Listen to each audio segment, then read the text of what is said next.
Un bailarín recorre liberado el espacio de su habitación, pero ya no es un hombre, es un animal libre, mas no un ave o una mariposa. No es belleza grácil y liberada, es un bicho café y viscoso, una especie de Gregorio Samsa que consiguió, con perseverancia, levantarse de la cama para adherirse en giros con el líquido pegajoso que expulsa a las paredes de su cuarto.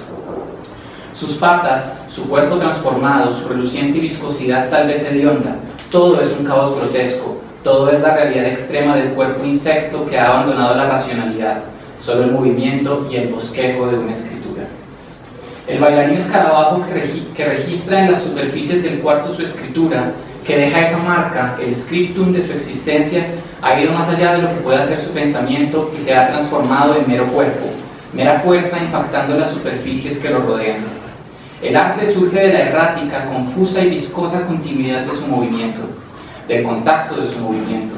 Las intenciones están en un segundo plano, las intenciones se reducen a solo su diálogo aparentemente difícil con el cuerpo. Así surge la poesía. La poeta bogotana María Paz Guerrero hace de su propio scriptum una serie de poemas que entienden la creación a partir de una exploración del cuerpo. En los versos finales de su poemario más reciente, del 2018, uno es su idea y lo que su cuerpo alcanza a darle.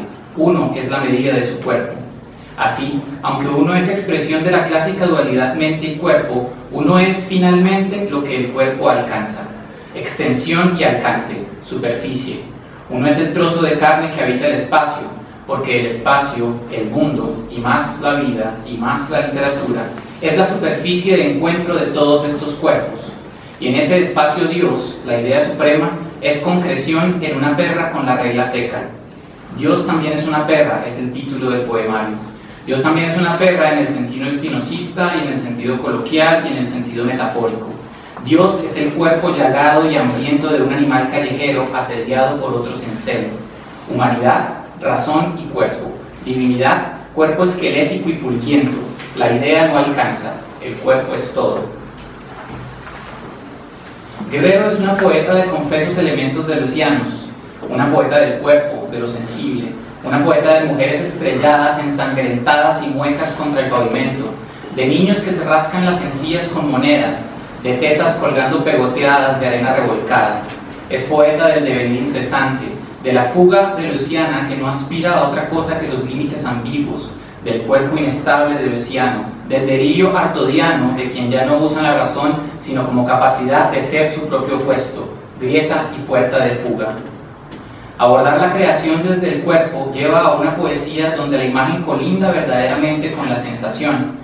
El sueño poundiano se concreta en un verso en el que la imagen se siente en el cuerpo, en el que ampolla el cuerpo y surge como un hongo, el pinchazo con el aguijón de la palabra que brota la piel. Eso es esa perra, tuerta y que ha comido alambre, royendo un hueso mientras ríe de hambre. Uno, como Dios, es esa perra.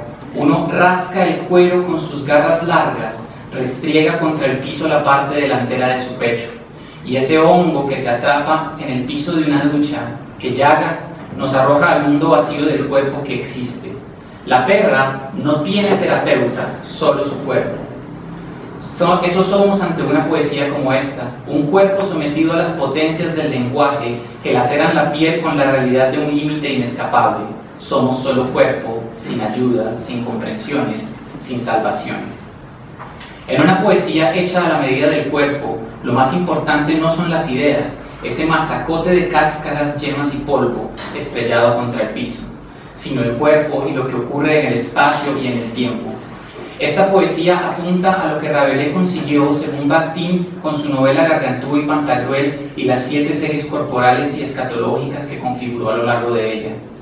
Revelar la nueva significación, el nuevo lugar de la corporalidad humana en un mundo espaciotemporal real, interrelacionado con la corporalidad humana concreta. Todo el resto del mundo adquiere un sentido nuevo y una realidad, una materialidad concreta.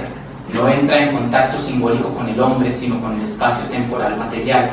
El cuerpo humano se convierte aquí en una unidad concreta de medida del mundo, en la unidad real de medida y valoración del mundo para el hombre.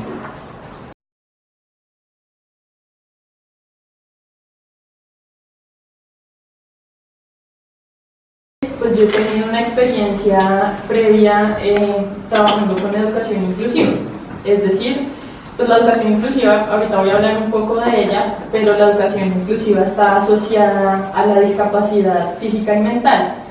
Y pues como maestra, para mí eso fue una experiencia bastante pues enriquecedora por un lado y bastante impactante. Y desde ahí pues creo que esa es una forma de pensar los límites de lo humano. Nosotros en este seminario hemos, digamos, establecido 3 tipos de reflexiones, no sé si ustedes estén de acuerdo conmigo, y es la frontera entre lo humano y lo animal, entre lo humano y la máquina, y las fronteras que se establecen al interior mismo de lo humano.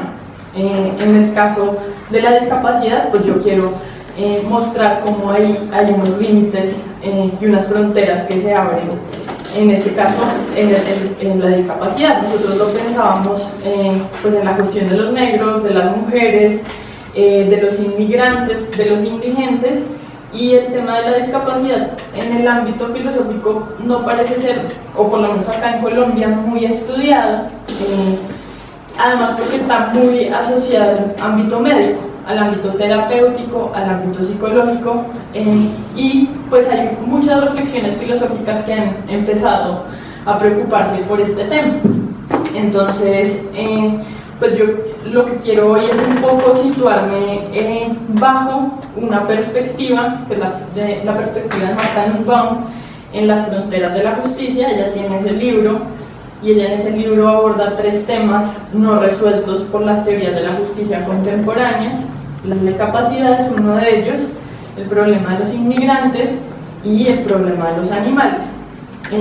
Yo me sitúo en esa obra y también utilizo su obra del ocultamiento de lo humano, que ella ahí trabaja 2 emociones que ella considera que no deberían ser parte del derecho, no deberían regular la legislación, y se ocupa de la vergüenza y la repugnancia. Cuando habla de la vergüenza, ella utiliza el caso, sobre todo los síndromes de Down, para pensar cómo hay un estigma y cómo hay una agresión narcisista que los pone a ellos como las manzanas podridas que van a destruir un poco, en este caso, las escuelas. Yo me sitúo en un problema de educación y me sitúo como mujer porque también me permite pensar la idea de educación inclusiva no solo desde la discapacidad, sino desde el hecho de que las mujeres por lo general estemos asociadas a la educación y a la educación de la primera infancia y a la educación escolar, sobre todo. Y lo que a mí me interesó para propósitos del seminario es entender la concepción de lo humano que subyace a las teorías de la justicia social, que es como lo aborda Martha Nussbaum. Entonces, en el primer momento pues me voy a centrar en esa concepción de lo humano que subyace a las teorías de la justicia, a los contractualismos modernos y a la teoría de la justicia contemporánea de Rawls, que es donde ella se sitúa. Como ustedes se acuerdan en la presentación de Ángela Calvo, pues Nussbaum bebe del liberalismo político, se inscribe en el liberalismo político y ella opta por una teoría parcial de la justicia que se conoce como el enfoque de las capacidades. Entonces, desde ahí miro la concepción del humano. Ese va a ser el primer momento que quiero presentar, y el segundo momento tiene que ver con la educación inclusiva propiamente, y eso qué puede significar.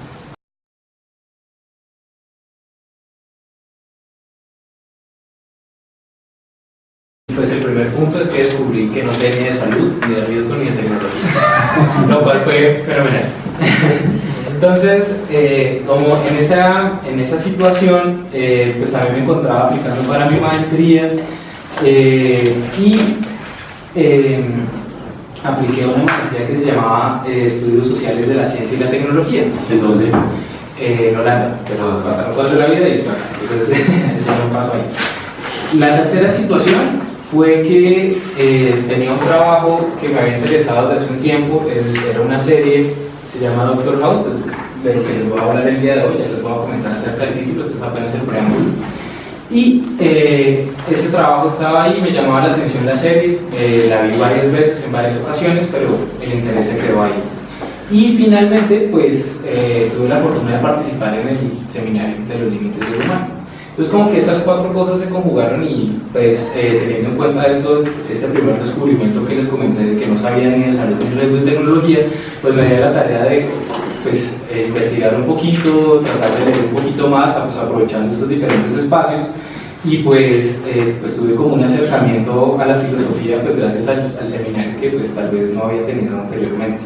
Entonces pues el día de hoy les voy a hablar, tiene por título Tecnología y lenguaje, Dr. House y la conversión del cuerpo en datos. Pues vamos a ver. En este escrito resaltamos la importancia de la conversión del cuerpo en un lenguaje médico dentro de la práctica médica, vista a través de la serie Dr. House. En primer lugar, exploramos qué es una tecnología en el marco de la filosofía de la ciencia y la tecnología en la práctica médica. En segundo lugar, exponemos qué es el lenguaje en la práctica médica y tomamos el caso de Dr. House como ejemplo. Para lograr lo anterior, damos un breve contexto de la serie televisiva y abordamos algunos apartados con el fin de poner en evidencia los elementos que componen el dispositivo médico. Seleccionamos apartados de 3 capítulos de la serie, además tomamos como objeto de análisis situaciones concretas del capítulo 14 de la primera temporada, de la 10 de la segunda temporada y el tercero de la tercera temporada de la serie. A partir del análisis se comprende la práctica médica como un dispositivo, eso es como la propuesta. Bueno, ¿qué ocurre? Yo les había traído como un soporte audiovisual y me di cuenta que la página en la que veía la serie pues la cerraba. Entonces pues les voy a describir las diferentes situaciones pues, para que tengamos el contexto de las situaciones. Bueno, para este punto podrían preguntarse por qué hablar de una serie televisiva para comprender estas dinámicas de la medicina. Consideramos que la serie muestra un ideal de la práctica médica que puede apreciarse en la realidad de la atención médica. Este estudio se basó en la práctica, en la perspectiva de la filosofía de la ciencia y la tecnología vista desde la antropología. Soy antropólogo, por supuesto.